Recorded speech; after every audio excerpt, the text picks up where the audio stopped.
की आपण सभागृहात येऊन बसायचे. आजच्या सत्संगाचे निरूपक आदरणीय आशुतोष दादा शास्त्री यांना विनंती आहे की आपण स्थानापन्न व्हायचं.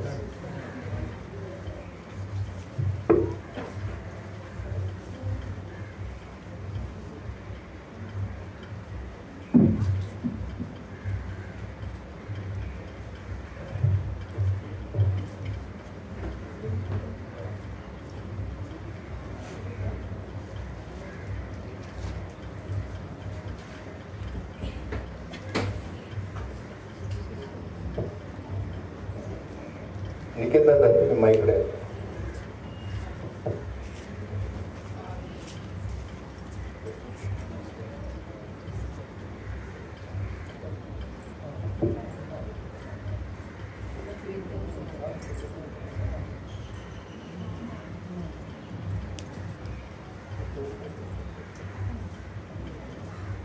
वसंत शिंदे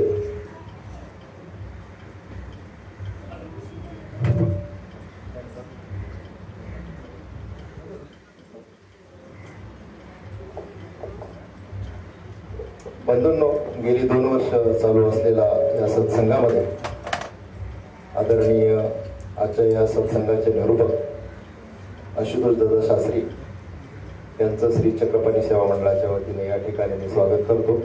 तसेच आपणही या सत्संगामध्ये उपस्थित राहिलात याबद्दल आपलंही या ठिकाणी मी स्वागत करतो. आजच्या या सत्संगामध्ये कर्मार्गसेवक पुढ्या साहेब यांनी अतिशय महत्त्वपूर्ण असं प्रसाद वंदन आपल्याला या ठिकाणी उपलब्ध करून दिलेलं आहे. त्यांचंही या ठिकाणी मी ऋण व्यक्त करतो. तसेच आजच्या या सत्संगामध्ये उपस्थित असलेले सन्माननीय परमार्गसेवक दादाभाऊ देशमुख व अमर पावडे यांचंही या ठिकाणी मी स्वागत करतो.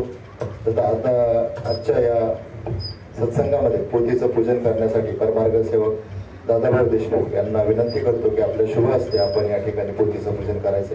परमार्गसेवक दादाभाऊ देशमुख तसेच सन्माननीय परमार्गसेवक अमर पावडे यांना विनंती आहे की आजच्या या सत्संगाचे प्रवचक आदरणीय आशुतोष दादा यांचं आपण आपल्या शुभ हस्ते पूजन करावं. दादाभाऊ देशमुख.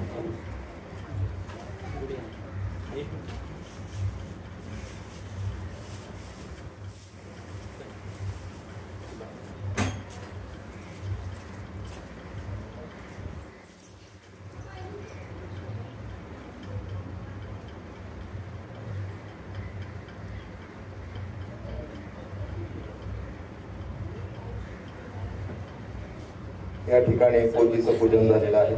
तसंच या ठिकाणी आदरणीय दादांचं पूजन करण्यासाठी परमार्गसेवक अमर पावडे साहेब यांना विनंती करतो की आपल्या शुभ हस्ते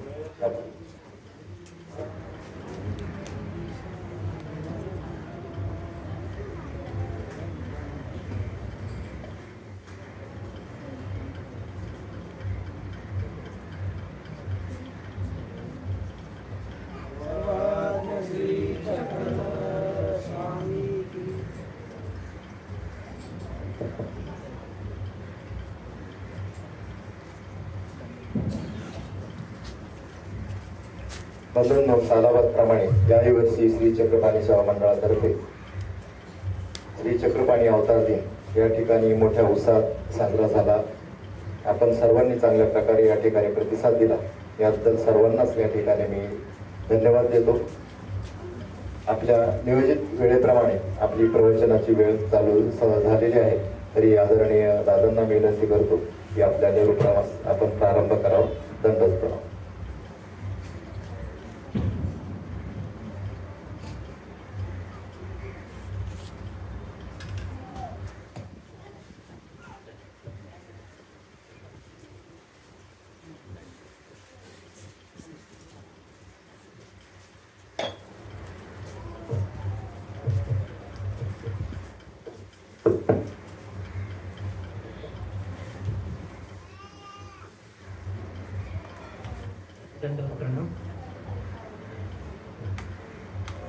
प्रति महिन्यामध्ये संपन्न होत असलेला मासिक सत्संग आणि या मासिक सत्संगाचा आज सुरुवात करत असताना सर्वप्रथम आपण ईशत सवनाने या सत्संगाची सुरुवात करूया. सर्वांनी डोळे बंद करायचे आहेत. ज्या अचिंत्य अनंत असलेल्या सर्वज्ञ श्री चक्रधर स्वामींचे ब्रह्मविद्या तत्वज्ञान आपण श्रवण करणार आहोत. ते श्रवण करत असताना आपण या ठिकाणी एकाग्र असणं खूप गरजेचं आहे आणि म्हणून ईशस्तवनाने आजच्या या सत्संगाला सुरुवात होत आहे. सर्वांनी डोळे बंद करून शांत बसायचं आहे. प्रत्येकाने आपापल्या भ्रमणध्वनी हा सायलेंट मोडवर ठेवायचे आहेत की जेणेकरून निरूपण प्रवचन सुरू असताना आपल्या त्या भ्रमणध्वनीच्या आवाजाने इतराला अस्वस्थता होणार नाही याची आपण स्वतःनी काळजी घ्यायची आहे. जय श्री चक्रधरा स्वामी श्री चक्रधरा जय श्री चक्रधरा स्वामी श्री चक्रधरा ज्ञानदेवुनी उद्धरिसी तू ज्ञानदेवुनी उद्धरिसी तू सकल जीवांचा हितकारक तू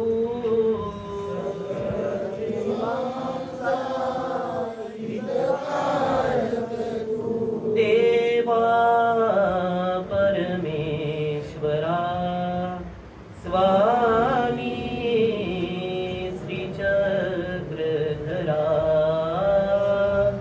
जय श्री चक्रधरा स्वामी श्री चक्रधरा तू शक्तीचा मालक असता तू शक्तीचा मालक असता चराचरावर तुझीच सत्ता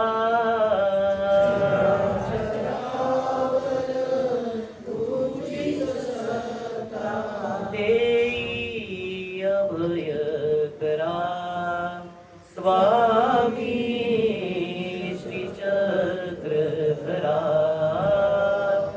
जय श्री चक्रधरा स्वामी प्रियांचे चिंतन घडावे प्रियांचे जीवन मुसे पावन भावे जीवन मुसे पावन भावे पुलकित भावे धरा स्वामी श्री चक्रधरा जय श्री चक्रधरा स्वामी श्री चक्रधरा स्वामी श्री चक्रधरा सर्वज्ञ श्री चक्रधर स्वामी.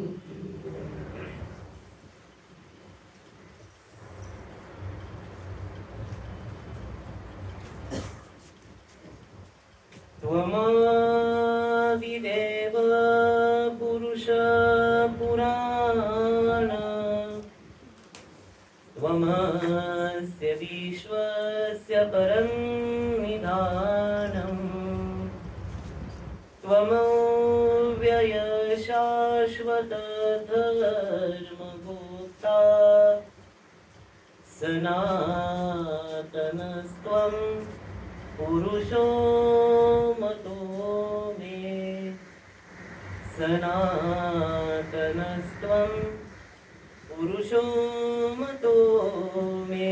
श्री गोपाल कृष्ण महाराज जय, श्री दत्तात्रेय महाराज की जय, श्री चक्रपाणी महाराज की जय, श्री गोविंद प्रभु महाराज की जय, सर्वज्ञ श्री चक्रधर स्वामी की जय।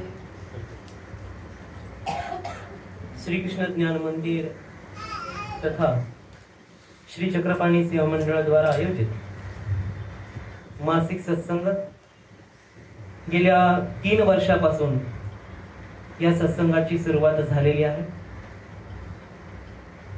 आणि या सत्संगामध्ये आजच्या या सायंकालीन पूजा अवसरी सर्वप्रथम अधिष्ठानास वंदन करतो। आचार्य श्री नागदेवांपासून ते आजपर्यंत चालत आलेल्या सर्वच ज्ञान परंपरेला, सर्वच गुरु परंपरेला वंदन करतो। ज्यांच्या प्रसन्नतेतून, ज्यांच्या मार्गदर्शनातून, ज्यांच्या प्रबोधनातून मी आपणासमोर बोलण्यासाठी सज्ज झालो, व्यक्त झालो असे मम सर्वे सर्व श्रीकृष्ण मंदिर महानुभाव आश्रम कुरकुटवाडी बोटा आश्रमाचे संचालक संस्थापक उपाध्य कुलभूषण आचार्य प्रवर गुरुवर श्री मोठे बाबाजींनाही मी वंदन करतो की ज्यांनी हे ब्रह्मविद्या ज्ञान माझ्या अंतकरणामध्ये प्रतिबिंबित केलं आणि त्यांनी दिलेल्या प्रेरणेमुळेच मी आपणासमोर बोलण्यासाठी उपस्थित झालेलो आहे असे मम गुरुवर्य श्री बाबाजी गेल्या 2-3 वर्षापासून माझ्या समवेत या ठिकाणी उपस्थित जे राहत होते, परंतु या महिन्यातील काही अपरिहार्य कारणामुळे ते या ठिकाणी येऊ शकले नाही असे माझे ज्येष्ठ गुरु म्हणतो परमपूजनीय परमादरणीय श्रद्धेय महंत श्री रेविराज बाबाजी शास्त्री मुंबई तसेच उपनगरातील सर्वच सद्भक्तांना ब्रह्मविद्या ज्ञान असेल, विविध उपक्रम असतील, त्या उपक्रमाच्या माध्यमातून आपणाला आमंत्रित करणारं हे श्री चक्रपाणी सेवा मंडळ, त्या श्री चक्रपाणी सेवा मंडळाचे सर्वच सदस्य आणि उपस्थित आपण सर्व आचार्यगोत्री आपण सर्वांना मी सादर दंडवत प्रणाम करून आजच्या या विषयाला सुरुवात करतो। सज्जनो, विषयाला सुरुवात करण्यापूर्वी या ठिकाणी एक नवीन उपक्रम करण्याचा एक मानस होता, ज्याची तयारी मागच्या अवतार दिनाच्या निमित्तानेच मी केली होती, परंतु त्या महिन्यामध्ये आपला सत्संग झाला नाही आणि म्हणून एक नवीन उपक्रम करावा की जेणेकरून आमचे सर्वज्ञ श्री चक्रधर स्वामी सांगतात की देखिली श्री मूर्ती आठवीचे ते मूर्ती स्मरण बोलीचे आणि ऐकिली श्री मूर्ती आठवीचे ते भावना बोलीचे। पाहिलेल्या श्रीमूर्तीपेक्षा आठवलेली श्रीमूर्तीची जी भावना असते, जी आठवण असते, प्रत्यक्षात श्रीमूर्ती पाहणं हे काहीतरी वेगळीच गोष्ट आहे। ती सहजासहजी कुणाला, आता आपल्याला तर ती गोष्ट शक्य नाहीये, परंतु त्या सर्वज्ञ श्री चक्रधर स्वामींनी म्हणा किंवा आपल्या पंचकृष्णांनी म्हणा, जशा प्रकारच्या लीळा त्या ठिकाणी केलेल्या आहेत, त्या लीळा आपण अंतकरणामध्ये, अंतकरणापासून जर आठवल्या तर ते एक प्रकारचं स्मरण सांगितलेलं आहे आणि म्हणून आज थोडासा काहीतरी वेगळा उपक्रम करावा म्हणून एका लीळेचं आज आपण लीळा स्मरण करणार आहोत आणि ते लीळा स्मरण करत असताना आपणाला सर्वप्रथम आसनस्थ व्हायचं आहे। त्या लीळा स्मरणासाठी आसनस्थ होत असताना सर्वांनी व्यवस्थित मांडी घालून बसायचं आहे।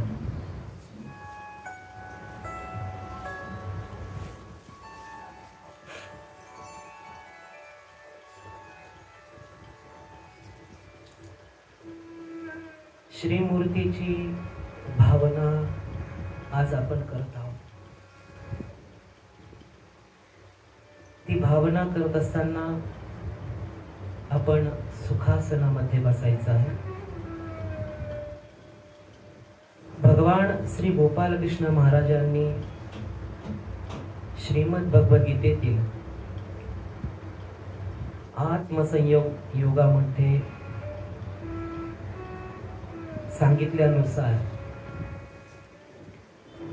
समम काय शिरोग्रीवम, अर्थात काया, शिर आणि ग्रीवा अर्थात मान आपली सरळ पाहिजे. हाताचे पंजे खुले वरती आकाशाकडे त्यांचं वरती असणार आहे. आणि दीर्घ श्वास आपल्याला घ्यायचा आहे, दीर्घ श्वास आपल्याला सोडायचा आहे. आणि त्या श्वासाकडे आपल्याला लक्ष देऊन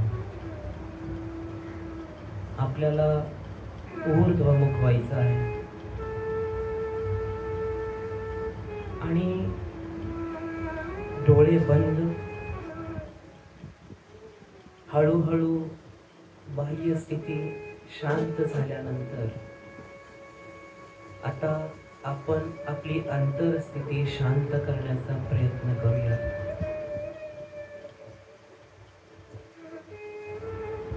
आणि ते करत असताना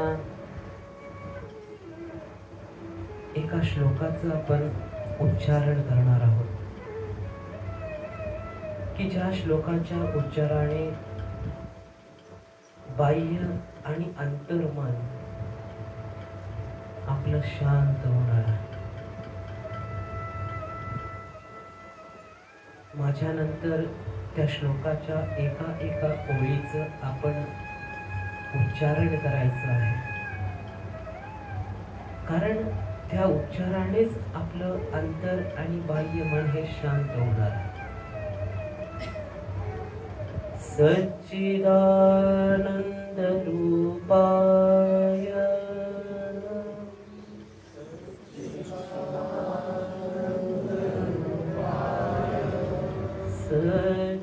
सच्चिदानंद रूपाय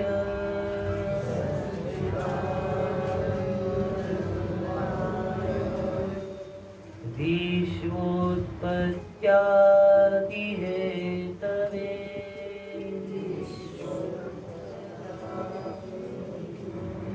तापत्रय विनाशाय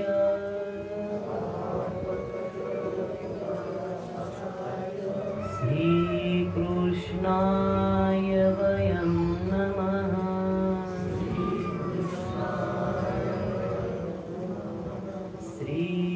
श्रीकृष्णाय वयं नमः.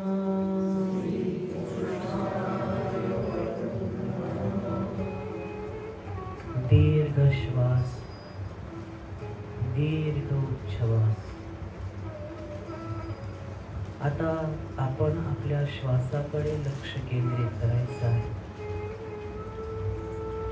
श्वास सोडत असताना स्वतःला तणावरहित अनुभवा की आता आपल्याला कोणत्याच गोष्टीचा तणाव नाहीये. आणि असे आठवत असताना दीर्घ श्वास घ्यायचा आहे, दीर्घ उच्छ्वास. ही क्रिया सतत चालू ठेवा. श्वास घेत असताना मी शरीर नाही, मी मनही नाही, अशा भावनेने श्वास घ्यायचा आहे. मी शरीर नाही, मी मनही नाही, अशा भावनेने श्वास सोडायचा आहे. मी शरीर नाही, मी मनही नाही, मी शरीर नाही, मी मनही नाही, मी शरीर नाही, मी मनही नाही. या शरीराच्या आणि मनाच्या पलीकडे असलेले केवळ जीवत्व ते मी आहे अशी भावना मनामध्ये आली. मी नित्य केवळ अनाद अविद्यायुक्त अज शाश्वत अशी सारभूत वस्तू ते मी आहे अशी भावना मनामध्ये करा. या देहात असलेल्या त्या जीवत्वाला अनुभवण्याचा प्रयत्न करा आणि अशी भावना करा की माझा आणि त्या अचिंत्य अनंत असलेल्या परमेश्वराचा स्वामी वृत्ती संबंध आहे. तो परमेश्वर माझा स्वामी आहे, अर्थात तो माझा पाळिता आहे, पोषिता आहे, निवविता आहे, जीवविता आहे, रक्षिता आहे, उद्धरिता आहे. तो परमेश्वर माझा स्वामी आहे. अशा त्या परमेश्वराच्या आपण अनादीचे दास झालेलो आहोत. आपण त्या परमेश्वराचे सेवक झालेलो आहोत. आपण त्या परमेश्वराचे पायिक झालेलो आहोत. अशी अंतकरणामध्ये भावना करा आणि याच दास्य धर्माने, याच दास्य भावाने, संपूर्ण जाणवीने स्वभाववत ते दास्यत्व व्यक्त करीत त्या परमेश्वराच्या ठायी लीन होण्याचा प्रयत्न करा.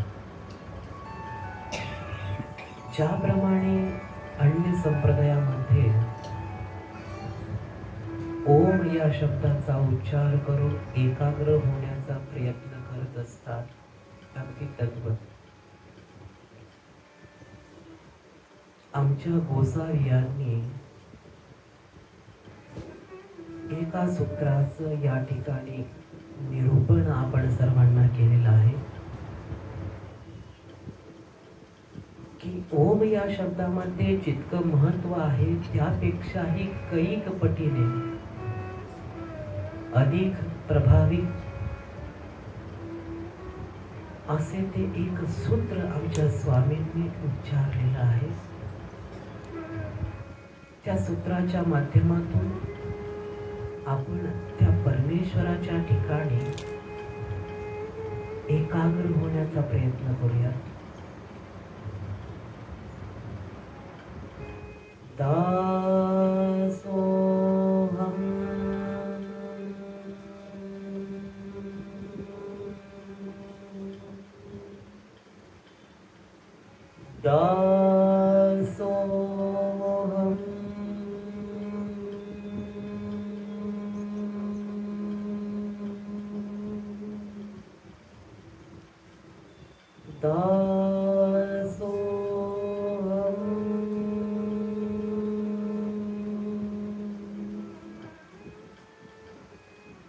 दासोहम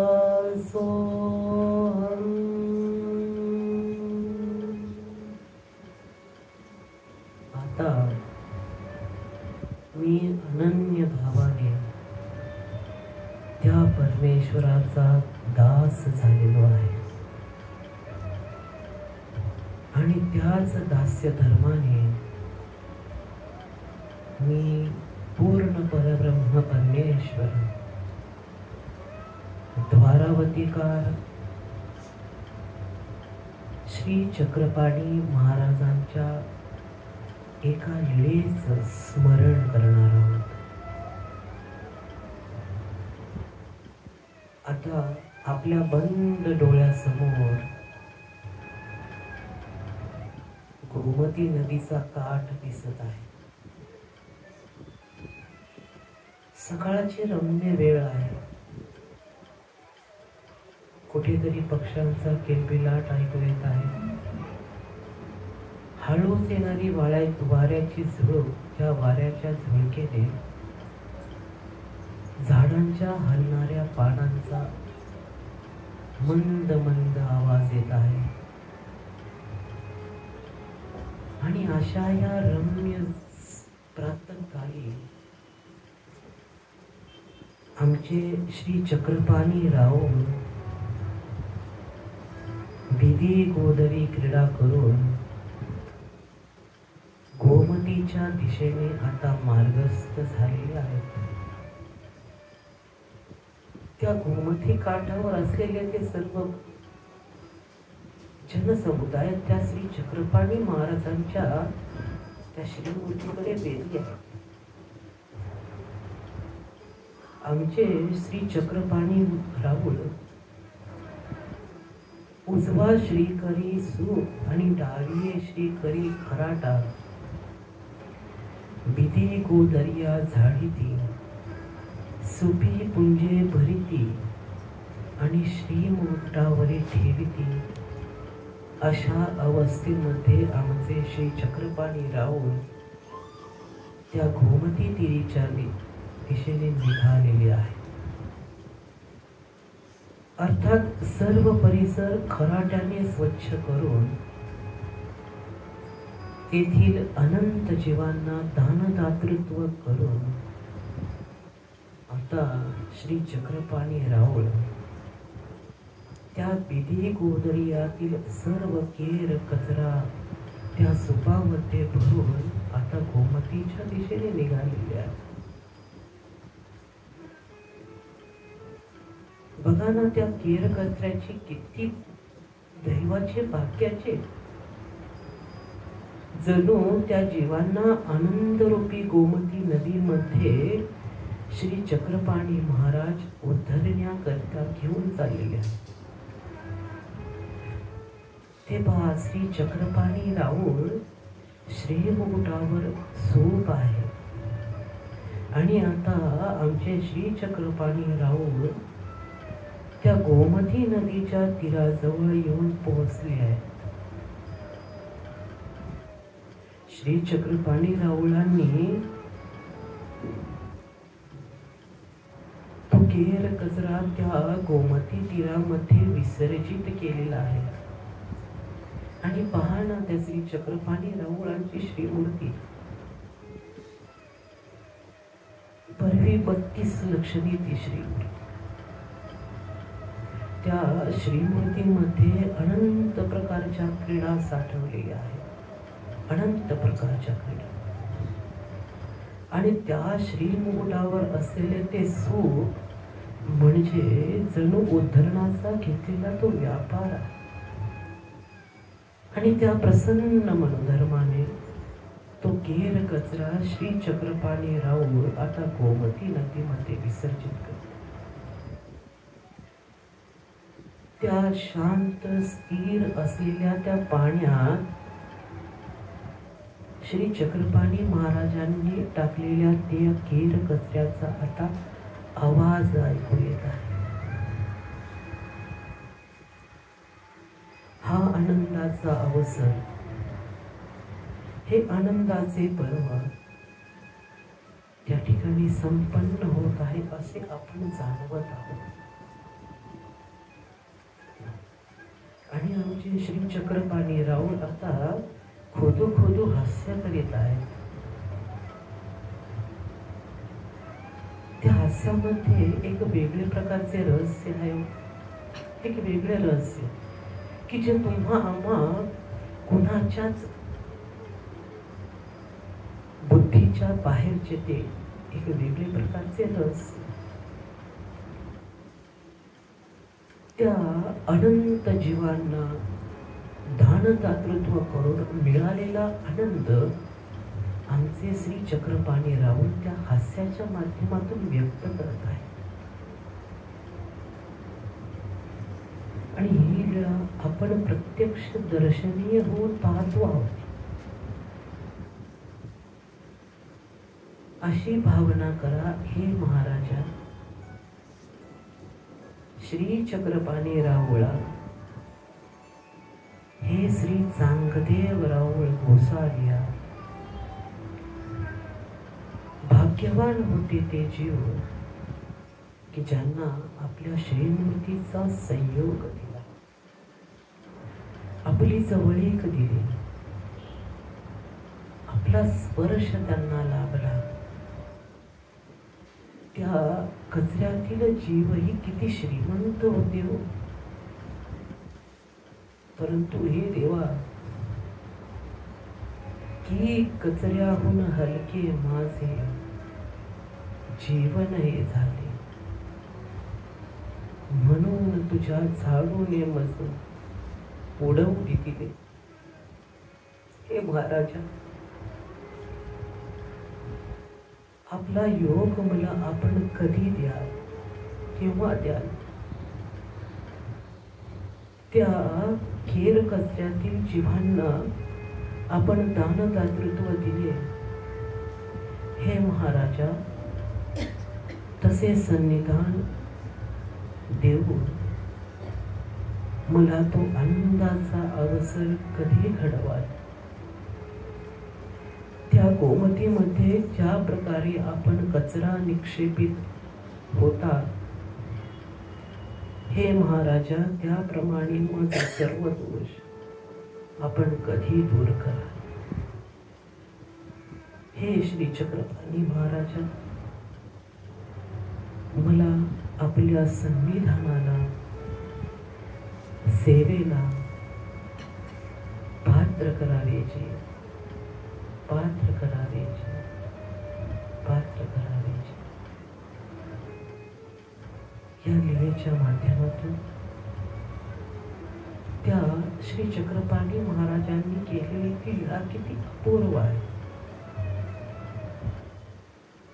अधिकार नसताना त्या केर कचऱ्यातील जीवांना आमच्या श्री चक्रपाणी महाराजांनी संबंधाचे फळ दिले.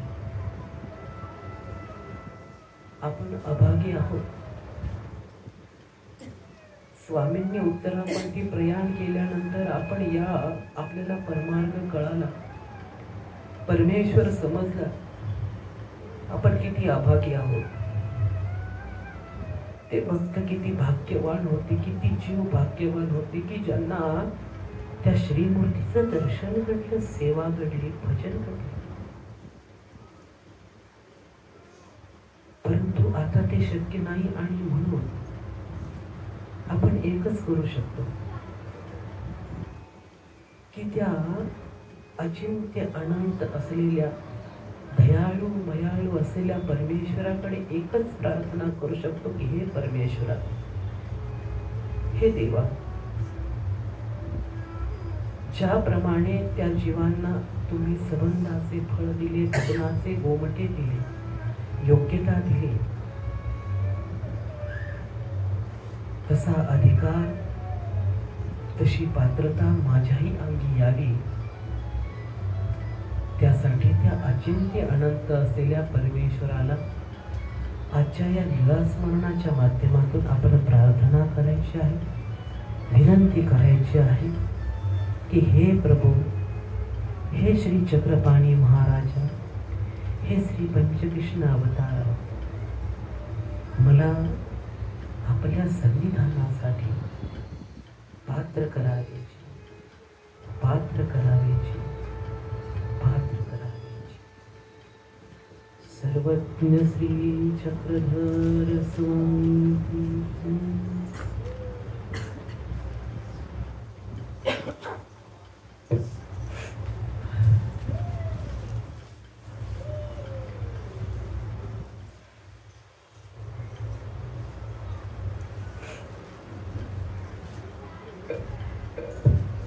गेल्या 2 महिन्यापासून आपल्याला सत्संग बंद होता आणि म्हणून मागील महिन्यामध्ये सत्संग झाला नाही. त्याच्या मागील महिन्यामध्ये आपण 39 चरित्र पाहिलेली आहेत. आता आपण पुढील अर्थात 40 क्रमांकाचं चरित्र आपण पाहणार आहोत. रूपनायका भेटी. आता रूपनायक म्हणजे हे साधेचे मामा. आता साधेचं गाव कोणतं होतं माहितीये कोणाला? साधा कोणत्या गावाची होती, तिचं सासर कोणतं होतं, माहेर कोणतं होतं?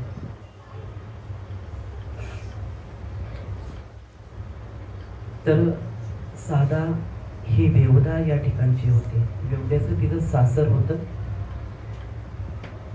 आणि चारनेर हे साधेचं गाव होतं. त्या चारनेरची असलेली ती साधा, की जे रूपनायक हे त्या साधेचे काका होते. हे गोष्टी गोसावी साधा प्रति जोगेश्वरी सांगितली. या चरित्रामध्ये स्वामींनी जो उल्लेख केलेला आहे, जे चरित्र सांगितलेलं आहे, ती गोष्ट स्वामींनी साधाच प्रति जोगेश्वरी या ठिकाणी निरूपण केलेली आहे. सर्वज्ञे म्हणितले साधे हो, मामियाच्या घरी जेवाल की परमेश्वरी भिक्षा कराल. साधा तिच्या काकाकडे अर्थात मामाकडे रिद्धपूरला गेली होती. आणि त्या ठिकाणी गेल्यानंतर आमचे स्वामी त्या साधेला विचारतात की साधे हो, तुम्ही मामांच्या घरी जेवाल की रिद्धपुराला अर्थात परमेश्वर पुराला जेवाल? आणि असा प्रश्न विचारल्यानंतर साधेला थोडस आश्चर्य वाटले. आणि मग साधा काय म्हणते, साधी म्हणितले हाजी गोसावी मामेया ते केवी जाणती. साधेला प्रश्न पडला की आमचे स्वामी रूपनायकांना कशा प्रकारे ओळखतात, की कोण्या प्रसंगातून ओळखतात, की कसे ओळखतात? की साधेने तर मामाची ओळख काही सांगितलेली नव्हती, परंतु त्यापूर्वीच आमच्या स्वामींना रूपनायकांबद्दल माहिती होतं. मग असं विचारल्यानंतर त्या साधेला आमचे सर्वज्ञ श्री चक्रधर स्वामी सांगतात, यावरी हे गोष्टी सांगितली. मग पुढील चरित्र हे त्या प्रश्नावरून आमचे सर्वज्ञ श्री चक्रधर स्वामी साधेला सांगतात. गोसावियांसी दर्भेश्वराची बाळाणी यावरी असन होते. मागे आपण ते चरित्र पाहिलेलं आहे घोडाचोडी शिष्याचं, की त्या घोडाचोडी शिष्याने त्या एका महिलेच्या घरी भिक्षेला गेली असताना कडत असलेलं ते गरम गरम आंबील त्या महिलेने त्या घोडाचोडीच्या शिष्याच्या हातावर ठेवलं. चाटणी करणारा तो साधक त्याने ते पटकन खाऊन घेतलं आणि त्या वळसणीला हात लावला, हात पुसला.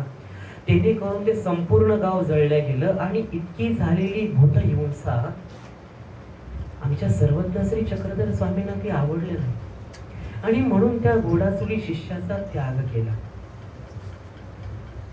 पहा सज्जनो, हे चरित्र खूप महत्वाचं आहे. आता सुद्धा आपल्याकडून एक दोष घडतच असतात आणि आमच्या सर्वज्ञ श्री चक्रधर स्वामींनी तो एक प्रकारचा आचार आपल्याला सांगितलेला आहे की आपल्याकडून जर काही दोष घडला, त्या दोषाचं प्रायश्चित्त करण्यासाठी आपण आपल्या श्री गुरूंकडे गेलं पाहिजे. आणि म्हणूनच आमच्या सर्वज्ञ श्री चक्रधर स्वामी त्या झालेल्या दोषाच्या क्षमार्थी रिद्धपुराला श्री गोविंद प्रभूंकडे गेलेले आहेत. त्या रिद्धपुरातील त्या दोन्ही अवतारांचा संबंध टिळला, ते चरित्र सुद्धा आपण मागे अनुभवलेलं आहे, ऐकलेलं आहे की आमचे श्री प्रभू बाबा रिद्धपुरामध्ये परमेश्वरपुरामध्ये वास्तव्यास आहेत आणि आमचे स्वामी दाबेरीला आहेत. श्री प्रभू बाबा रिद्धपुराकडून पिवळ तळवलीला यायचे आणि आमचे स्वामी दाबेरीहून पिवळ तळवलीला यायचे.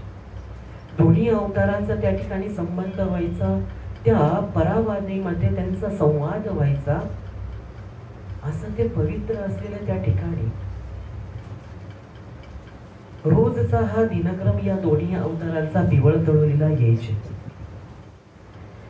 आणि एक दिवस आमच्या गोसावियासी अर्थात सर्वज्ञ श्री चक्रधर स्वामींचं वास्तव्य दाभेरीला असताना त्या दर्वेश्वराच्या म्हणजेच दाभेरीच्या त्या बाळाण्यावर म्हणजे त्या जिन्यावर आमचे सर्वज्ञ श्री चक्रधर स्वामी असनस्त झालेले होते.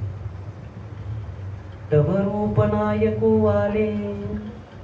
आता त्या रूपनायक नावाचे एक सद्ग्रस्त, आता तोपर्यंत साठेचे ते मामा आहेत हे स्वामींना माहिती नव्हतं. ते एक सद्ग्रस्त सर्वज्ञ श्री चक्रधर स्वामींच्या दर्शनासी आले, भेटीसी आले. तेही गोसावियांते देखिले. आमच्या स्वामींची बरवी 32 लक्षणे श्रीमूर्त पाहून ते रूपनायक आमच्या स्वामींकडे घेतले गेले. गोसावियांसी दंडवते घातले श्री चरणा लागले. स्वामींना दंडवत केला, श्री चरणा लागले. रिगता डाविये सोंडीवरी असन होते.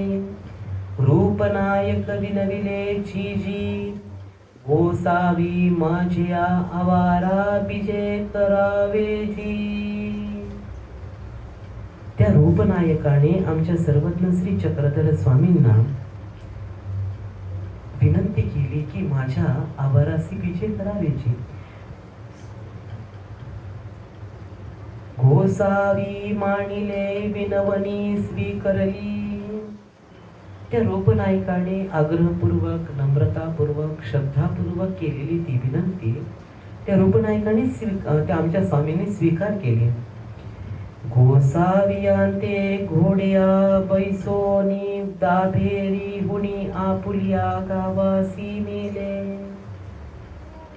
आणि त्या रूपनायकांनी स्वामींना घोड्यावर बसून त्या आपल्या गावाला अर्थात काटसुराला नेले. संपूर्ण चरित्रामध्ये एक 2-3च वेळ असा आहे की स्वामी घोड्यावर बसल्याचा उल्लेख येतो. एक 5-6 प्रसंग आहेत. त्यातील पहिला प्रसंग ते चरित्र आपण मागे ऐकलेलं आहे की ते हेडाऊ जे होते त्या हेडाऊ समवेत सर्वज्ञ श्री चक्रधर स्वामी पहिल्यांदा घोड्यावर बसले होते. आणि हा दुसरा रूपनायकांच्या समवेत आमचे सर्वज्ञ श्री चक्रधर स्वामी घोड्यावर बसलेले होते. आणि त्या घोड्यावर बसून तो रूपनायक आमच्या स्वामींना घेऊन काटसुराला गेलेले आहे. ओळणी दिधली मग गोसावियांसी मर्दना मातने झाली. पूजा केली. स्वामींना घेऊन आपल्या आवारासी अर्थात काटसुराला ते आले. स्वामींचं चरणक्षालन केलेलं आहे. आणि चरणक्षालन केल्यानंतर आमच्या स्वामींना त्या रूपनायकाने मर्दना मादने दिले, पूजा केली. आणि ही गोष्ट ज्यावेळेस आमचे स्वामी साधीला सांगत होते तेव्हा साधा म्हणितले हाजी तो पूजा करू केली जाणे. म्हणजे रूपनायक हे पूजा कशा प्रकारे करत होते किंवा कशा प्रकारे ते पूजा करायचं जाणत होते. सर्वज्ञ म्हणितले बाई ते अगमिक पूजा करू जाणे. अगमिक म्हणजे आगम साधनेचे जे अष्टमा सिद्धीचं सामर्थ्य ज्यांच्या ठिकाणी बांधल्या जातं त्यांना आगमिक असे म्हणतात. आणि ते आगमिक असल्यामुळे त्यांना पूजा करण्याची पद्धत, पूजा करण्याची विधी हे त्यांना माहीत होती, श्रुत होती. आणि त्या माध्यमातून त्यांनी स्वामींची पूजा केली. मग गोसावियासी ताट झाले. स्वामींना आरोवण्याचं ताट तयार झालं. तद्भावी तू दुधा तुपा भरोणी वाटी तयावरी ठेविली. आता तद्भावी या शब्दाचा अर्थ या ठिकाणी थोडा वेगळा आहे. तद्भावी म्हणजे त्या पद्धतीने, म्हणजे जे आगमिक आहेत, जे आगम साधने जाणणारे आहेत त्यांना मदिरा पिण्याची सवय असते. ते मदिरा पितात. आणि त्या पद्धतीने ज्यावेळेस ते मदिरा पित असतात ते 3 बोटं त्या मदिरेमध्ये बुडवतात आणि असे शिंपडतात. आणि तत्भावी म्हणजे त्याच पद्धतीने स्वामींना जी दूध आणि तुपाची भरून वाटी दिली होती, त्या वाटीमध्ये सुद्धा त्या रूपनायकाने 3 बोटं बुडवली आणि असे शिंपडले. म्हणून या ठिकाणी तद्भावी असा शब्द या ठिकाणी आलेला आहे. गोसावियांसी अरोगणा झाली, गुळा झाला, विडा झाला, पौड झाला, मग गोसावी उदयाची बीजे केले अंक.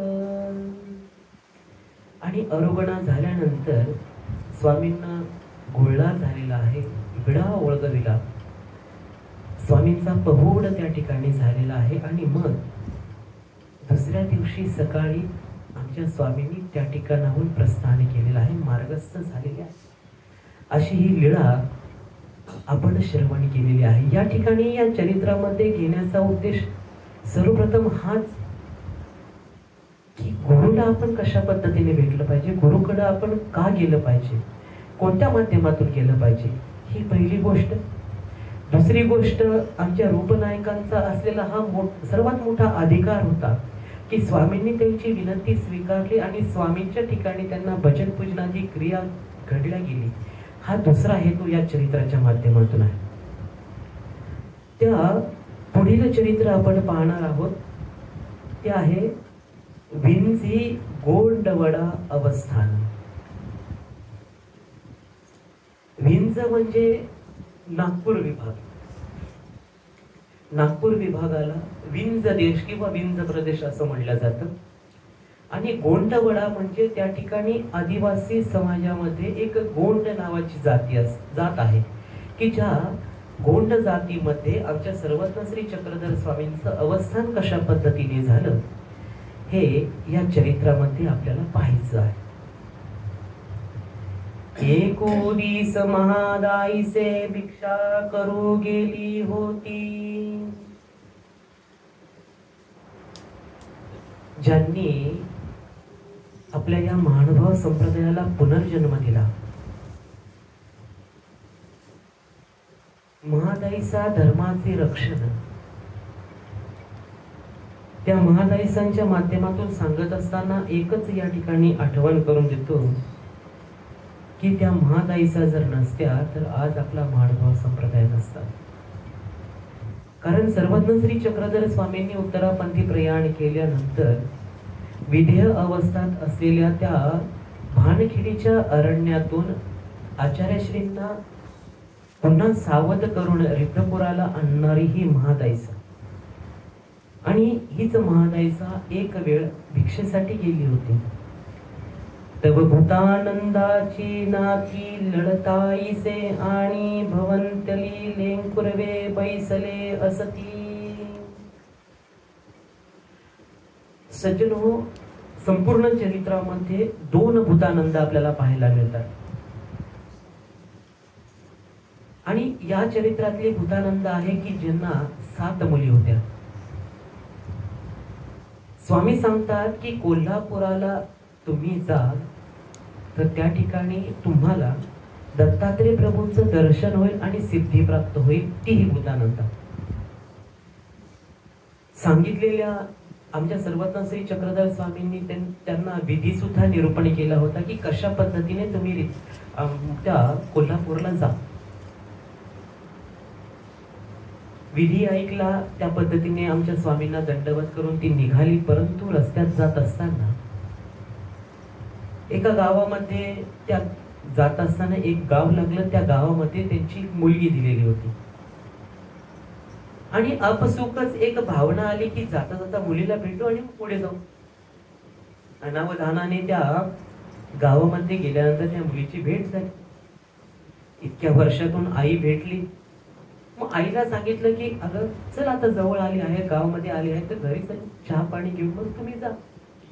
आता त्या भूतानंदाने तिला सर्व वृत्तांत सांगितला की स्वामींनी मला अशा अशा पद्धतीचा विधी निरूपण केलेला आहे की अशा अशा पद्धतीने मी कोल्हापूरला गेले की दत्तात्रय प्रभूंचं मला दर्शन होणार आहे. परंतु ती मुलगी ऐकायला तयार नाही आणि म्हणून ती तिच्या घरी गेली. दरवाजापर्यंत पोहोचली आणि भूतानंदाला पुन्हा आठवण आली की अरे स्वामींनी मार्ग बदलायला नाही सांगितलेला आहे. ती पुन्हा निघायला बघते, परंतु ती मुलगी म्हणते आता दरवाजापर्यंत आली, आता पाणी तरी घे. घरात जाते, पाणी घेते आणि पुन्हा निघायचा प्रयत्न करते, परंतु ती मुलगी म्हणते इतक्या वर्षातून आली आहे, तू चहा तरी घे, काहीतरी घे. आणि मग असं म्हटल्यानंतर ती स्वयंपाकघरामध्ये ती मुलगी गेली. चुलीवर काहीतरी ठेवलेलं होतं. घाईघाईमध्ये ती उचलण्याचा प्रयत्न केला, ती भाजल्या गेली. आणि अशा अवस्थेमध्ये त्या भूतानंदाचं दत्तात्रय प्रभूंकडे किंवा कोल्हापूरला जाण्याचं त्या ठिकाणी थांबल्या गेलं. आणि अशा असलेली ही भूतानंदा की त्याला दत्तात्रय प्रभूंचं सिद्धी प्राप्त झाली असती, ती त्या ठिकाणी पोहोचली असती तर, परंतु तिला काही ती गोष्ट साध्य झाली नाही. आणि म्हणून त्या महादाईचा त्या ठिकाणी पोहोचल्यानंतर ती भूतानंदा तिच्या एका मुलीचं नाव लळताईसा होतं. त्या लळताईसाच्या मुलासमवेत त्या ठिकाणी ती बसली होती, खेळवत होती. तव ते लेंकुरवे चिंच करटा भातू रांदिला देखिला. चिंच कराटा म्हणजे जे चिंचुके असतात, त्या चिंचुक्यापासून बनवलेलं एक पात्र, त्या पात्रामध्ये भातू रांधवत होती, म्हणजे भात शिजवत होती. ते चटपटाकडे, आता ते चुलीवर ठेवल्यामुळे ते कडकड कडकड असा आवाज यायचा. बुंथी जाळू करिता, ती खालून जाळ लावल्यामुळे ते भात शिजत असताना ते आवाज करायचा. ते देखोणी महादाईचा विस्मयो झाला. महादाईसाला आश्चर्य वाटले की अरे अशा भात शिजतोय, परंतु त्याचा आवाज कसा येतोय. आली मग गोसावियान पुढा सांगितले.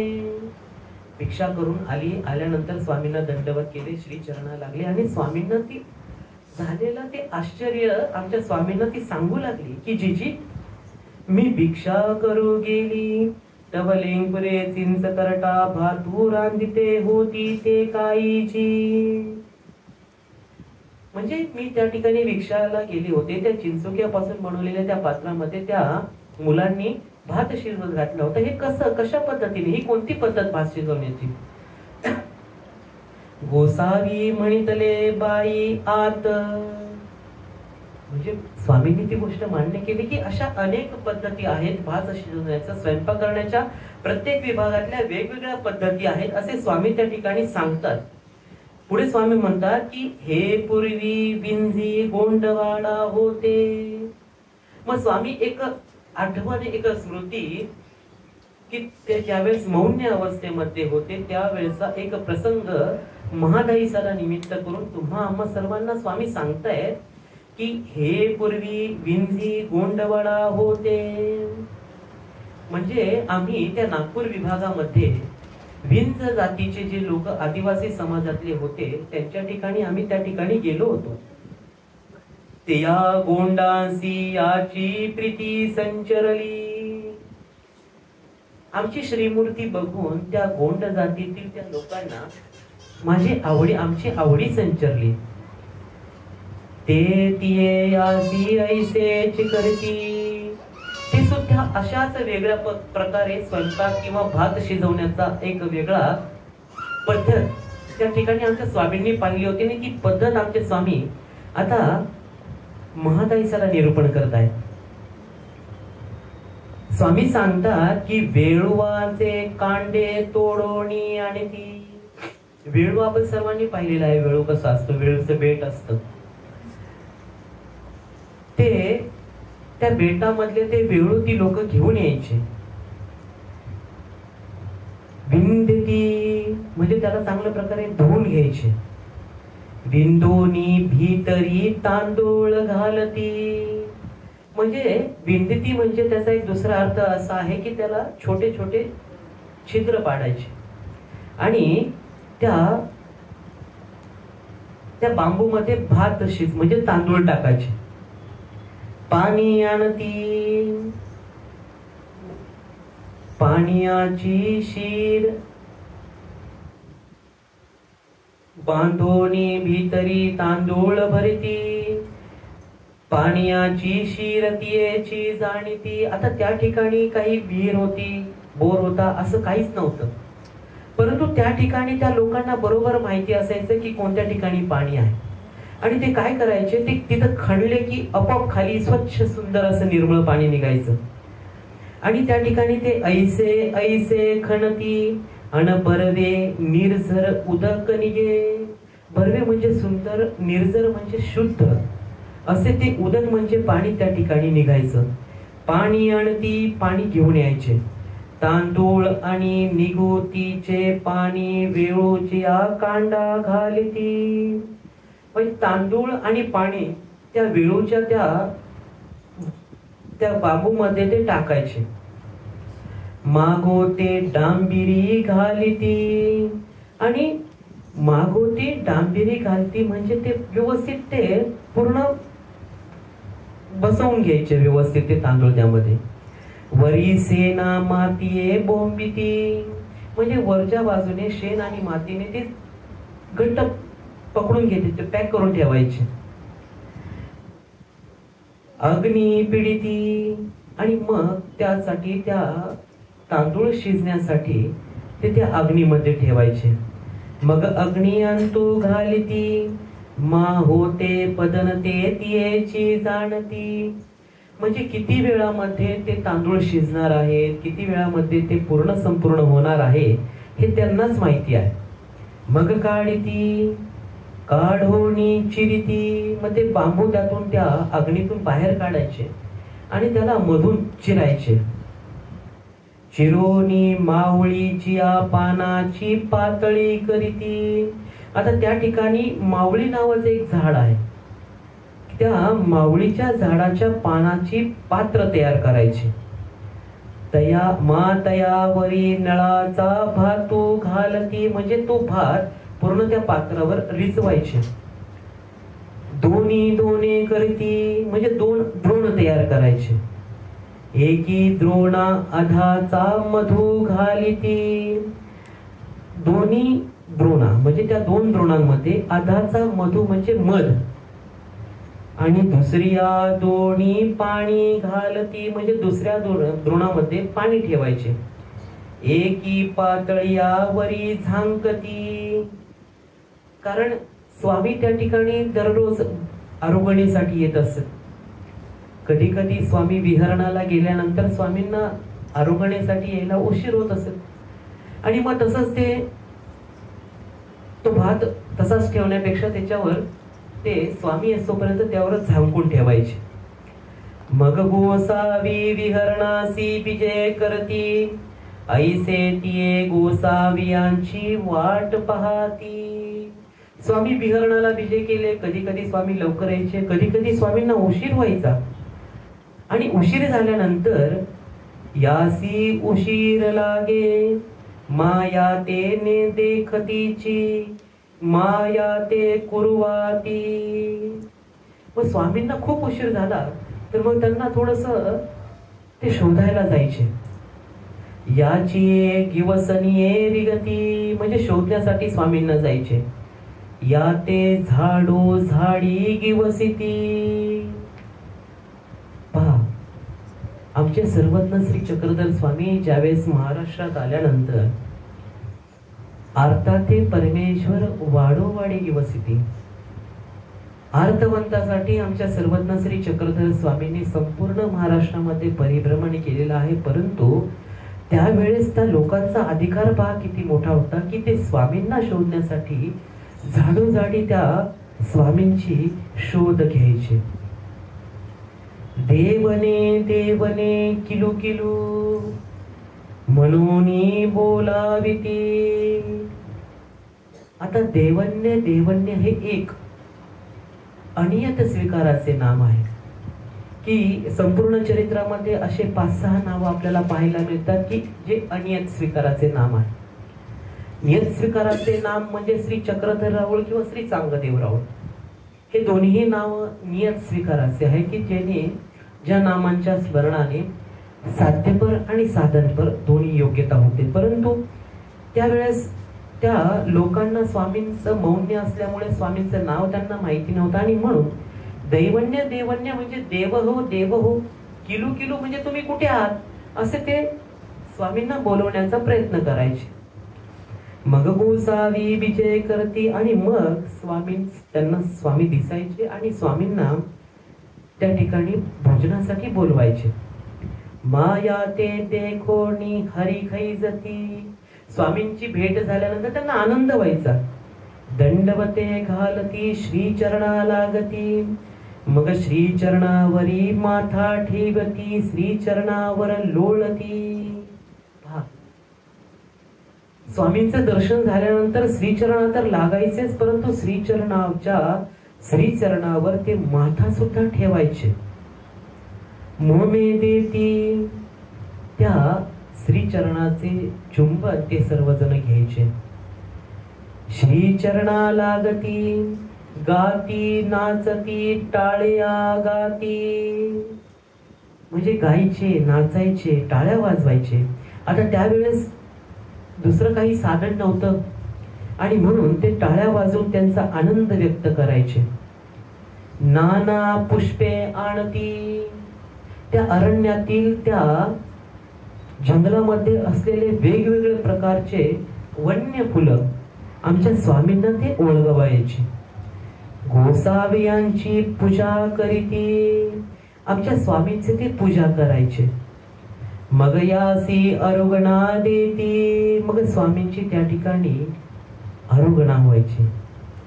ऐसे गोसावी नीच करती. असा दिनक्रम आमच्या स्वामींचा रोजचा असायचा. मग गोसावी ते थोनी विजय करीती अंक. आणि मग स्वामी त्या ठिकाणाहून विजय करायचे. सज्जनो, हे स्थान त्या ठिकाणी उपलब्ध नाहीये, म्हणजे अस्तित्वात नाहीये. कारण त्या आता तो चंद्रपूर वगैरे जो विभाग आहे त्या विभागामध्ये ही जागा असू शकते. आणि स्वामींनी हे चरित्र ज्यावेळेस निरूपण केलं असेल त्यावेळेस घटना असेल, किंवा ही घटना ज्यावेळेस घडली असेल तो काळ असेल 1160च्या दरम्यानचा काहीतरी काळ असू शकतो. आणि स्वामींनी हे निरूपण केलं आहे 1192च्या, म्हणजे जवळजवळ 40 वर्षाचा कालखंड त्या ठिकाणी उलटून गेलेला आहे. म्हणून ते स्थान काय त्या ठिकाणी उपलब्ध नाही. परंतु त्या जे गोंड जातीचे जे ती लोक होते त्यांचा अधिकार तशा पद्धतीचा होता की कित्येक दिवस आमच्या स्वामींना त्यांची रोज अरुगणा त्यांच्याकडून होत असत. आणि हा एक प्रेमाचा संस्कार आहे. भजन काढले किंवा उभयदृश्य अवताराच्या ठिकाणी भजन घडणे हा एक प्रेमाचा संस्कार आहे. आणि तो संस्कार त्यांनी बांधला गेला होता. आणि म्हणून स्वामींनी त्यांची अरुगणा अनेक दिवस स्वीकार केली. असं हे आजचं चरित्र आज आपण संपलेलं आहे. आणि आपण आता आपल्या नियोजित असलेल्या स्मृतीस्थळाच्या विषयाकडे जाऊयात.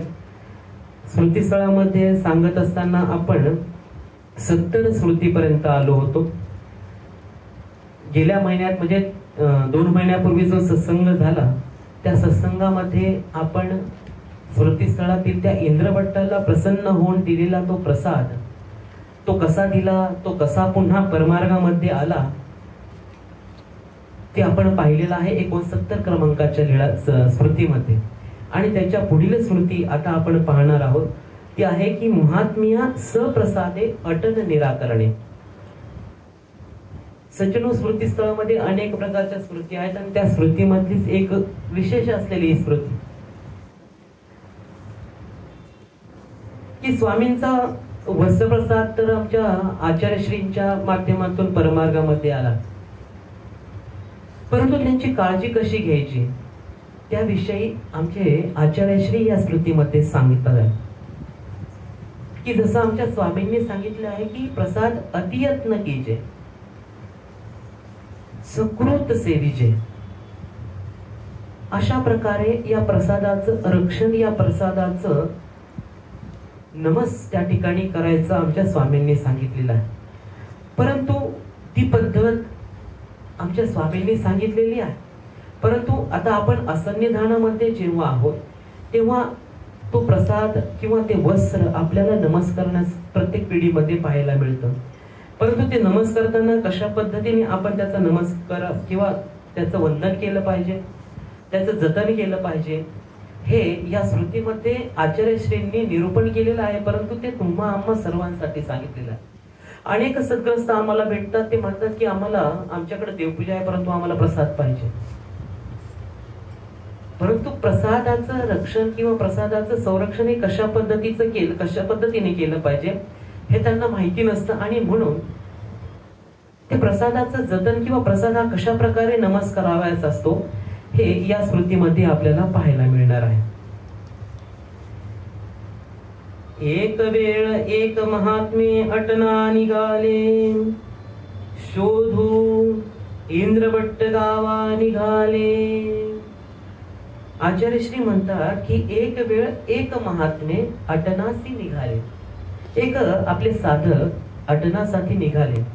या ठिकाणी एक मत असं आहे की इंद्रभट्ट, की जे प्रसन्न दुटीच्या वेळेस आचार्यश्रींकडे एक त्याचा भाग इंद्रभट्टांनी स्वतः दिला, परंतु नंतर ज्या वेळेस हे इंद्रभट्ट पुन्हा परमार्गामध्ये आले, तो देखील त्यांच्याकडे एक जो भाग त्या वस्त्रप्रसादाचा ठेवला होता तो सुद्धा परमार्गामध्ये आला. आणि हे परमार्गामध्ये आल्यानंतर इंद्रभट्ट एक दिवस पुन्हा गावाला निघाले होते. तयापासी गोसावियांचा फुटा होता, आणि जो फुटा त्यांनी स्वतःकडे ठेवला होता तो त्यांच्याकडेच होता. जरी परमार्गामध्ये आले तरी तो फुटा त्यांनी परमार्गामध्ये लगेच दिला नाही. जोपर्यंत ते होते तोपर्यंत तो फुट्याचा तो एक भाग त्या इंद्रभट्टांकडेच होता. तव भटोबासी म्हणितले तुम्ही एकल्या अटन करावया अनुज्ञा नाही. तेव्हा आमचे स्वामी म्हणतात की तुम्हाला एकट्याला अटन करण्याची अनुज्ञा नाही, परवानगी नाही. कारण जी अमौलिक अशी संपत्ती जो वस्त्र प्रसादाचा तो फुटा आहे, दोन्ही अवतारांचा संबंध झालेला तो पवित्र असलेले ते वस्त्र आहे, ते वस्त्र तुमच्याकडे आहे. आणि ते वस्त्र तुमच्याकडे असल्यामुळे तुम्हाला ते स्वतः एकट्याला घेऊन जाण्यासाठी अनुज्ञा नाहीये. इंद्रभट्टो तुम्ही एकलिया न वसावे. इंद्रभट्टांना ते सांगतात की तुम्हाला एकट्याला जाणं अनुज्ञा नाहीये, तुम्ही एकटे जाऊ नका. तुम्हा पासी गोसावियांचा फुटासे. तुम्हा जवळ त्या स्वामींनी दोन्ही अवतारांचा संबंध असलेला तो फुटा आहे. म्हणून वारिले ते राहिले एकले नवसती अंक. आणि स्वामींनी आमच्या आचार्यश्रींनी असं निरूपण केल्यानंतर इंद्रभट्टांनी आमच्या आचार्यश्रींचं ऐकलं आणि ते अटनाला गेले नाही, किंवा गेले तरी तो वस्त्रप्रसाद जो आहे तो त्या ठिकाणी परमार्गामध्ये ठेवायचा आणि एकले अटनाला जायचे, किंवा एकले अटनाला न जाता ते कुणाच्या समवेत किंवा कोणाच्या जाळीमध्ये ते अटनाला जायचे. अशा पद्धतीचा ही स्मृती की किती पद्धती म्हणजे कोण्या पद्धतीने तो फुटा आमच्या आचार्यश्रींनी परमार्गामध्ये आणला. आणि तो फुटा की ज्यावेळेस सुरुवातीच्या काळामध्ये दैत्यांची ज्यावेळेस धाडी आली त्यावेळेस आपले सर्व शास्त्र ग्रंथ, लीळाचरित्र ह्या सर्व ज्या लीळा संकलन केल्या होत्या सुरुवातीच्या, त्या सर्व ग्रंथ त्या यवनांच्या धाडीमध्ये सर्व त्या ग्रंथांचा ऱ्हास झाला, संपल्या गेले, संपुष्टात आले. आणि पुन्हा त्या सर्व ब्रह्मवेद शास्त्राची निर्मिती झाली. शास्त्राची निर्मिती झाल्यानंतर त्याचं रक्षण करण्यासाठी कशा पद्धतीने हे शास्त्र आपल्यापर्यंत पोहोचलेलं आहे, हे ती पूर्वजांची खरंच खूप आपल्यावर मोठे उपकार आहेत की त्यांनी जर या शास्त्राचं, या प्रसादाचं, देवपूजेचं जर रक्षण केलं नसतं तर हे आता आपल्यापर्यंत पोहोचू शकलं नसतं. आणि म्हणूनच तुम्ही सुद्धा देवपूजा करत असताना, आताच मी मगाशी एक विषय सांगितला की एक आजी आमच्या इथं दीक्षित होत्या. त्या दीक्षित आजींनी देवपूजा अतिशय सुंदर अप्रतिम अशी देवपूजा त्यांच्याकडे होती. दत्तात्रेयचा मोठा विशेष वगैरे आहे. त्यांचं देहावसन झाल्यानंतर 10व्याच दिवशी त्यांच्या मुलाने सर्व देवपूजा आमच्याकडे आणून दिली की आता माझ्याकडून काय होणार नाही, आई करत होती. म्हणजे ठीक आहे, आम्ही तुम्हाला आग्रह करत नाही तुम्ही महानुभाव पंथात व्हा, आम्ही निरूपण करण्याचं काम आमचे, आम्ही तुम्हाला समजून सांगू शकतो. परंतु तुमच्या जर मनातच नसेल उपदेश घ्यायचं, देवपूजा सांभाळायची, तर आम्ही किती प्रयत्न करणार तुम्हाला सांगायचे. मग ते घरी राहून ती देवपूजा तुम्ही स्वतःच्या घरी ठेवून त्याची अवहेलना करणे, उभारण दाखवणे, स्नान न घालणे, कधी कधी त्या देवपूजेवर मुखवस्त्र सुद्धा नसतं, दुपारचं सायंकाळचं तुम्ही शेज लावत नाही, अशी जर तुम्ही दुरावस्था करत असाल तर तुम्ही ती बिंदास आश्रमांमध्ये लिहून देऊ शकता. परंतु त्या देवपूजेची किंवा त्या वस्त्रप्रसादाची म्हणा, देवपूजेची म्हणा, अवहेलना नाही झाली पाहिजे. आणि म्हणून मग आम्ही पण त्या व्यक्तीला म्हणालो की ठीक आहे, काय हरकत नाही, तू देवपूजा घेऊन ये, आम्ही आमची सांभाळतो. म्हणजे अशा पद्धतीने त्यावेळेस पासून चालत आलेली ही परंपरा देवपूजेची सांभाळण्याची, प्रसादाची सांभाळण्याची, की रक्षण कशा पद्धतीने देवपूजेचं केलं पाहिजे, की ही देवपूजा आता आपल्यापर्यंत आलेली आहे, आपल्यापासून पुढच्या पिढीला सुद्धा त्या देवपूजेचा लाभ झाला पाहिजे, अनेक सद्भक्तांना त्या देवपूजेचा लाभ झाला पाहिजे. हीच भूमिका आपल्या आचार्यांनी सांभाळली. हीच परंपरा चालत चालत आता ह्या सर्व मानव संप्रदायामध्ये जेवढी सुद्धा पिढीची देवपूजा आहे ही परंपरेची आलेली आहे. कारण त्या लोकांनी तशा पद्धतीचे त्या देवपूजेचं रक्षण केलं म्हणून ती आता इथपर्यंत आपल्याकडे पोहोचलेली आहे. त्यामध्ये सुद्धा अनेक घटना होतात, कुणाचं जळीत होतं, कुणाच्या तस्कराच्या पद्धतीने देवपूजा चोरल्या जाते, अनेक प्रकार होतात. परंतु हे आपल्याकडून झालेले दोष आहेत. पूर्वजांनी तर ती जशीच्या तशी देवपूजा आपल्यापर्यंत पोहोचवलेली आहे, परंतु अनावधानाने, आपल्या अनाधिकाराने ती देवपूजा आपल्याकडून गहाळ होते. अनेक ठिकाणचे प्रसंग आपण ऐकतो की देवपूजा चोरी जाती वगैरे. परंतु म्हणजे सांगण्याचा उद्देश हाच की आपल्याला जसं आचार्यश्रींनी त्या इंद्रभट्टांना सांगितलं की तुम्ही तो फुटा घेऊन जाऊ नका, तुम्हाला स्वतःला एकट्याला अटक करायला जायचं, तुम्ही जाऊ शकता, परंतु ती देवपूजा तुम्ही जो फुटा आहे तो फुटा तुम्ही परमार्गामध्येच ठेवा, तो तुम्ही घेऊन जाऊ नका. कारण बाहेर गेल्यानंतर कोण्या पद्धतीचे लोक भेटतात, कसं होतं, कसं वातावरण असतं, कधी काय होईल सांगता येत नाही. आणि म्हणून त्या प्रसादाचं गहाळ नको व्हायला या उद्देशानं आमच्या आचार्यश्रींनी तो फुटा परमार्गामध्ये ठेवण्यासाठी आचार्यश्रींनी त्या इंद्रभट्टांना सांगितलं. पुढील स्मृती आहे प्रज्ञा प्रकाश प्रश्ने केशवबासा विधी निरूपण. सज्जनो, आपल्याला सुद्धा या गोष्टीचा अनुभव आलेलाच असेल. रोज आपण स्मरण करतो, चिंतन करतो, पारायण करतो, पोथी ऐकतो, चरित्र ऐकतो, परंतु कधी कधी असा एखादा दिवस येऊन जातो की कशातच आपल्याला मन लागत नाही, स्मरणामध्ये एकाग्रता होत नाही. रोजचा आपला जो विधी आपण स्वतःला लावून घेतलेला आहे, स्मरणाचा असेल, सेवेचा असेल, दंडवताचा असेल, कोणताही जो विधी आहे तो विधी आपण कधी कधी आचरत नाही, किंवा आपल्याकडून असं वाटतं की आज नको करायला, असं मळीनत्व येतं. मग ते मळीनत्व कशामुळे येतं किंवा काय दोषामुळे ते मळीनत्व येतं, आणि तोच प्रसंग केशराज बासांवर कशा पद्धतीने आला ते या स्मृतीमध्ये आपल्याला पाहायचं आहे. एक वेळ केशोबासी अनुस्फूर्ती ऐसी वाटली. अहो, केशराज बासांसारखा व्यक्ती, सूत्रपाठाला अन्वय लावणारे ते केशराज बास, विद्वान असलेले केशराज बास, की ज्या केशराज बासांना एक दिवस अनुस्फूर्ती ऐसे वाटले, म्हणजे अनकाळीचे अनकाळी आठवेना, म्हणजे जे शास्त्र त्यांनी अवगत केलेलं होतं, चिंतन केलेलं होतं, त्याचं पठन केलेलं होतं, ते पठन त्यांना ते शास्त्र आठवेना. काही काळीचे काळी आठवेना, म्हणजे काल परवा जे मनन केलेलं आहे, आठवलेलं आहे, पाठ केलेलं आहे ते सुद्धा आठवेना. मग एकू दिसू भटोबासा ते पुसले. आणि असं अचानक आपल्या झालेली ती अनुस्फूर्तीसाठी, जसे मी मागे सांगितले की घडलेल्या दोषांचं आपण प्रायश्चित करण्यासाठी आपण आपल्या श्री गुरूंकडे गेले पाहिजे, आणि तशाच पद्धतीने या ठिकाणी केशराज बास सुद्धा भटोबासांकडे जात आहेत आणि भटोबासांना सर्व वृत्तांत सांगतायत. भटो सापेकी मज स्फूर्ती नाही, काही वेळेचे आठवेना. म्हणजे सापे म्हणजे गेल्या काही दिवसांपूर्वी मला अशी अनुस्फूर्ती वाटते आहे की मला आठवत नाही.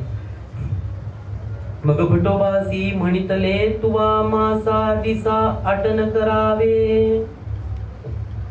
मग आमच्या आचार्यश्रींना लक्षात आलं की यांना का यांची विस्मृती झालेली आहे, का यांना असं होत आहे. आचार्यश्रींच्या लगेच लक्षात आलं आणि म्हणून आचार्यश्रींनी लगेच त्यांना विधी निरूपण केला की तुवा मासा दिसा आटन करावे आणि झोळी पात्र घालावे. म्हणजे अटन करायला सांगितले. झोळीमध्ये पात्र घ्यायचं नाही. 3 पहार विजन करावे, 3रा पहारी भिक्षा नदी भोजन करावे. म्हणजे 3रा पहार म्हणजे 3 ते 6 पहिला प्रहर, 6 ते 9 दुसरा प्रहर आणि 9 ते 12 तिसरा प्रहर. 3 प्रहर विजन करणे आणि 12च्या नंतर भिक्षा करणे असं त्यांना विधी निरूपण केला. नदी भोजन करावे, नदी काठी भोजन करायला सांगितले. खांड देवळी का वृक्षातळी निद्रा कीजे. म्हणजे खांड देवळी म्हणजे ज्या ठिकाणी मंदिर आहे परंतु त्या ठिकाणी त्या मूर्तीची स्थापना केली नाही, किंवा मंदिर आहे परंतु ती मूर्त भंगलेली आहे, त्याला खांड देवळी असे म्हणतात. त्या खांड देवळी किंवा एखाद्या वृक्षातळी निद्रा कीजे म्हणजे वृक्षाच्या खाली एखाद्या निद्रा करायला सांगितली. मग तुमचा अविधी परिहरेल. कारण त्या केशराज बासांकडून काहीतरी अविधी घडलेला होता. हे अविधीचे लक्षण आहेत की आपल्याकडून एखादी विधी होणं नाही, स्मरणामध्ये शांतता मिळणं नाही, स्मरणामध्ये एकाग्रता होणे नाही. जे आपण शास्त्राचं घोकंपट्टी केलेली आहे, घोकलेलं जे शास्त्र आहे ते शास्त्र आठवत नाही. कधी कधी इतकी विस्मृती होते की स्वामींचं नाम सुद्धा आठवत नाही. मग तो विधी अविधी जो घडलेला आहे तो अविधी वेगवेगळ्या प्रकारचा असू शकतो. स्थानाच्या माध्यमातला असू शकतो, श्री गुरूंना दुखवण्याचा असू शकतो, एखाद्या साधकाचं चैतन्य अर्थात अंतःकरण पळवण्याची ती अविधी असू शकते. ती कोणतीही प्रकारची अविधी असू शकते. या ठिकाणी स्मृतिस्थळकारांनी ती अविधी या ठिकाणी नमूद केलेली नाहीये, फक्त अविधी असं सांगितलेलं आहे. आणि म्हणून ती काही कोणत्या प्रकारची अविधी असेल असं आपण स्पष्ट या स्मृतीमध्ये सांगू शकत नाही. आणि मग स्वामी आमचे आचार्यश्री सांगतात मग मागवती स्फूर्ती होईल. आणि असं ज्या वेळेस तुम्ही अटन विचन भिक्षा भोजन 7 नित्यविधी आचरण कराल त्यावेळेस तुम्हाला मागवती तुमची स्फूर्ती येईल.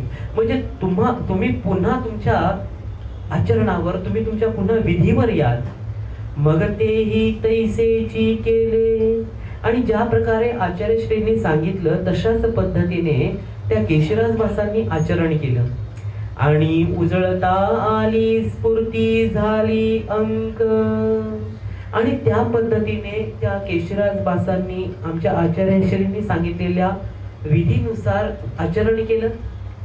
आणि ते केल्यानंतर पुन्हा त्या केशराज बासांना स्फूर्ती आली. अर्थात त्यांना त्यांची जी अविधी होता तो अविधी त्या विधीच्या माध्यमातून नाहीसा झाला. कारण विधी अविधी परिहरे. आमचे स्वामी म्हणतात की विधीनेच त्या अविधीचा नाश तुम्ही करू शकता, की ते अविधी हा विधीच्या माध्यमातून तुम्ही त्याच्यावर मात करू शकता. दुसरं कोणताच गोष्ट नाही की जे अविधीपासून तुम्हाला मुंचन करणार आहे किंवा मुक्त करणार आहे. विधी जर तुम्ही आचरला तरच तुमची अविधी नाहीसी होणार आहे. आणि म्हणून त्या केशराज बासांना जो आमच्या आचार्यश्रींनी विधी निरूपण केला त्या विधीच्या माध्यमातून त्यांची जो अविधी होता तो परिहार झाला, नाहीसा झाला. आणि ते पुन्हा त्यांच्या मूळ विधीवर आले. की आपण आता पाहतो की आपल्याकडून सुद्धा अशा गोष्टी होतात की कधी कधी आपल्याला शास्त्राची आठवण होत नाही, स्मरण होत नाही, चिंतन होत नाही. तर तेव्हा आपण आठवण्याचा प्रयत्न करायचा की अरे काही दिवसामध्ये आपल्याकडून काही दोष झालेला आहे का, आपण कुणाला वाईट बोललो आहे का, एखाद्या साधू संतांचं अवहेरण आपल्याकडून घडलं आहे का, स्थानाचं अवहेरण आपल्याकडून घडलं आहे का, प्रसादाचं अवहेरण आपल्याकडून घडलं आहे का, असं चिंतन करायचं.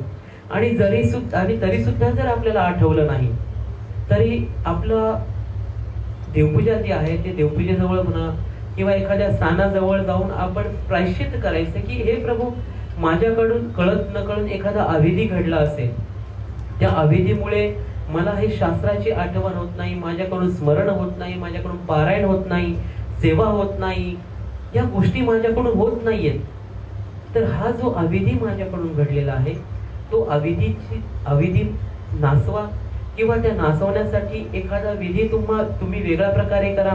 जसं केशराज भासांना आमच्या आचार्यश्रींनी विधी निरूपण केला की त्या विधीच्या माध्यमातून तो अविधी त्यांचा परिहारला गेला. तशा पद्धतीने मग एखाद्या दत्तात्रय प्रभूंची सेवा म्हणा, किंवा एखाद्या पारायण म्हणा, की तुम्ही एखाद्या स्थानाची सेवा म्हणा, अशा वेगवेगळ्या गोष्टीतून तुम्ही तो अविधी जो तुमच्याकडून झालेला आहे तो तुम्ही तो नासवू शकता. ज्याला अविधी नासण्याला वेगवेगळ्या पद्धती आहेत. तुम्ही तुमच्या श्री गुरूंना तुम्ही विचारू शकता की मला असं होत आहे, मग तुमचे श्री गुरुजी तुम्हाला योग्य प्रकारचा निर्णय देऊ शकतात, योग्य प्रकारचा विधी निरूपण करू शकतात की जेणेकरून तुमचा झालेला अविधी हा नासू शकतो. आणि अशा पद्धतीने आपण आपल्याला घडलेली अविधी, त्या अविधीचा आपण नाश करू शकतो. या स्मृतीतून आपण हेच लक्षात ठेवायचं की कधीही आपल्याला जर असा प्रसंग आला, कधीही आपल्याकडून अशा गोष्टी जर घडल्या गेल्या, तर त्यावेळेस सर्वप्रथम आपण आपल्या देवपूजेजवळ किंवा एखाद्या स्थानाजवळ प्रसव मोडायचा. प्रसव मोडल्यानंतर त्या आपल्या श्रीगुरूंना विचारायचं की माझ्याकडून मी रोज 10 गाठ्या स्मरण करते, 5 गाठ्या स्मरण करते, परंतु आज माझ्याकडून ह्या गोष्टी होत नाहीयेत. कंटाळा येतोय, आळस येतोय, झोप येतेय. काही लोक सकाळी पहाटे 3 वाजल्यापासून 4 वाजल्यापासून उठतात, स्मरण करतात, परंतु कधी कधी असं होतं की जागच येत नाही किंवा उठायचा कंटाळा येतो. ह्या सर्व गोष्टी अविधीची लक्षणं आहे. मग त्या अविधी कशा पद्धतीच्या आहेत ते आपण स्वतः जर जाणते असाल तर स्वतः थोडंसं आठवण्याचा प्रयत्न करायचा, किंवा आपल्या श्रीगुरूंना विचारायचं की मी रोज असं करत होते, परंतु गेल्या काही दिवसांपासून माझ्याकडून हा विधी होत नाही. मग ते आपले श्रीगुरु आपल्याला योग्य ते निर्णय देतात किंवा योग्य ते पर्याय निवडतात की जेणेकरून हा झालेला अविधी आपण नासू शकतो. असो सज्जनो, या ठिकाणी आज रविराज बाबा नाहीयेत. त्याचं कारण म्हणजे त्यांच्या श्री गुरूंनी एका आईला दीक्षा दिली होती आणि गेल्या 10 दिवसापूर्वी त्यांचं देहावसान झालं. अनावधानाने आजच त्यांचा 10वा होता आणि त्या 10व्याच्या निमित्ताने त्यांना तिथे राहणं गरजेचं होतं. म्हणून हा महत्वाचा विधी होता आणि त्या विधीसाठी ते उपस्थित राहू शकले नाही. त्यामुळे हे दोन्ही विषय आज मी हाताळलेले आहेत. कितपत आपल्याला समजले हे आपणच सांगू शकता. आणि तरी सुद्धा आजच्या या बोलण्यामध्ये काही दोष झाले असतील, काही चुका झाल्या असतील तर माऊलीपणाचे दृष्टांती हा माझे झालेले दोष आपण पोटी समवाल अशी कामना व्यक्त करतो. झालेली सेवा साधनाता सर्वज्ञ श्री चक्रधर स्वामींच्या श्रीचरणी अर्पण करतो आणि थांबतो. वंदे श्री चक्रधर.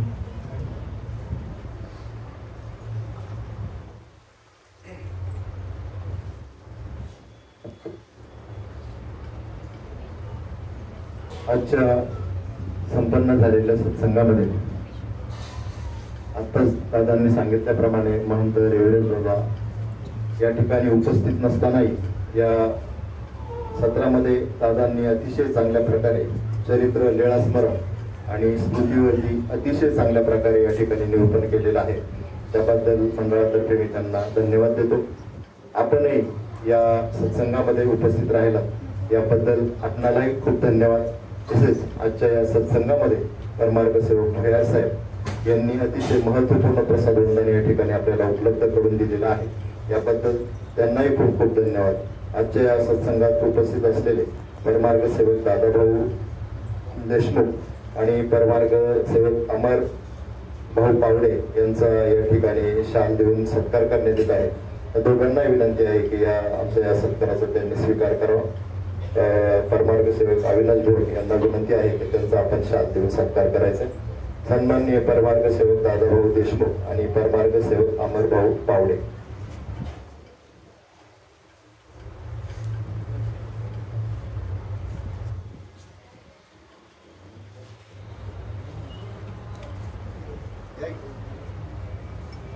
या ठिकाणी सन्माननीय अविनाश भोर त्यांचा शाल देऊन सत्कार करत आहेत. तसेच परमार्ग सेवक अमर भाऊ पावडे यांचाही या ठिकाणी शाल देऊन मंडळातर्फे सत्कार करण्यात येत आहे. प्रथम तर झालेच आमच्याकडे. यावर्षी श्री चक्रपाणी अवतार दिन अतिशय मोठ्या प्रमाणावर आपण साजरा केला. यामध्ये आपण सर्वांनी चांगल्या प्रकारे प्रतिसाद दिला, याबद्दल सर्वांनाच खूप खूप धन्यवाद. चक्रपाणी अवतार दिनाप्रमाणेच वर्षभर विविध प्रकारचे उपक्रम या ठिकाणी आपल्याकडे संपन्न होत असतात. यामध्ये आपण तीर्थयात्रेचे आयोजन करत असतो. यावर्षी आपण जाळीच्या देवाची यात्रा 1 फेब्रुवारी 2026 रोजी येत आहे. तर आपण यावर्षी गेल्या वर्षी आपला रुद्रपूरचा रूट असल्यामुळे आपण 5 दिवसाची तीर्थयात्रा ठेवली होती. तो लांबचा रूट आणि स्थानही जास्त असल्यामुळे तो 5 दिवसाचा रूट ठेवला होता. आणि यावर्षी जवळचे म्हणजे शॉर्ट रूट आहे आपला. 1 फेब्रुवारीला म्हणजे रविवारी जाळीच्या देवाची यात्रा असल्यामुळे आपल्या सर्वांच्या सुट्टीचा विचार करून 31 डिसेंबरला शनिवार 31 जानेवारी 2026ला शनिवार येतो आणि 1 फेब्रुवारी 2026ला रविवार येतो. असा शनिवार रविवार जोडून आपण तीर्थयात्रेचं आयोजन केलेलं आहे. त्या तीर्थयात्रेमध्ये प्रामुख्याने आपली जी स्थानं आहेत लोणी, पारनेर, अरण्यग्राम, नागापूर, शेंडी, मिरी, आव्हानी, शेवगाव, चापडगाव, पांचळेश्वर, पैठण, जाळीचा देव, फुलंब्री आणि आणवी आश्रम असा 2 दिवसाचा रूट असेल. जे सद्भक्त यात्रेसाठी उत्सुक आहेत त्यांनी आपली नावं मंडळाकडे द्यायची ही आपणा सर्वांना विनंती आहे. तसेच दिनांक 13 ते 21 डिसेंबर या कालावधीमध्ये महंत पुजदेकर बाबा घोटी यांचे स्मरण वाक्यावरती पोथी आयोजित केलेली आहे. स्थळ आहे अपर्णा निकेत भोळे यांचं निवासस्थान टिळक नगर या ठिकाणी ही पोथी संपन्न होणार आहे. मी पुन्हा सांगतो की दिनांक 13 ते 21 डिसेंबर रोजी महंत पुजदेकर बाबा घोटी यांचे स्मरण वाक्य या विषयावरती पोथी होणार आहे. आणि पोथीचं स्थळ आहे अपर्णा निकेत भोळे, टिळक नगर. आणि या कार्यक्रमाची पत्रिकाही आपल्याला व्हॉट्सअपवरती मिळेल. आणि जे सद्भक्त आपल्या ग्रुपवरती ऍड नसतील त्यांनी आपले नंबर दिले तर मंडळाच्या ग्रुपवरून ती माहिती आपल्याला मिळू शकते. तसेच यावर्षी दत्त जयंती 3 डिसेंबर 2025ला येते म्हणजे बुधवार आहे. त्याच दिवशी मंडळातर्फे सायंकाळी 6 ते 8 या वेळामध्ये दत्त जयंतीचा अवसर या ठिकाणी संपन्न होणार आहे. त्याही अवसराचा आपल्याला सस्नेह निमंत्रण आहे. सर्वांनी पोथीसाठी आणि दत्त जयंतीच्या अवसरासाठी उपस्थित राहायचे ही आपणा सर्वांना नम्र विनंती आहे. आपण सर्वजण आजच्या या सत्संगामध्ये उपस्थित राहिला त्याबद्दल पुनश्च आपणा सर्वांचं या ठिकाणी मी आभार व्यक्त करतो. यानंतर देवपूजा होईल, देवपूजेनंतर आरती होईल आणि आरतीनंतर प्रसाद होईल. कुणीही प्रसाद घेतल्याशिवाय जायचं नाही अशी आपणा सर्वांना विनंती आहे. मंदिरामध्ये आपणा सर्वांनी देवपूजेसाठी जायचं ही आपणा सर्वांना विनंती आहे. या ठिकाणी आजचा सत्संग या ठिकाणी संपन्न होत आहे. दंडवत प्रणाम.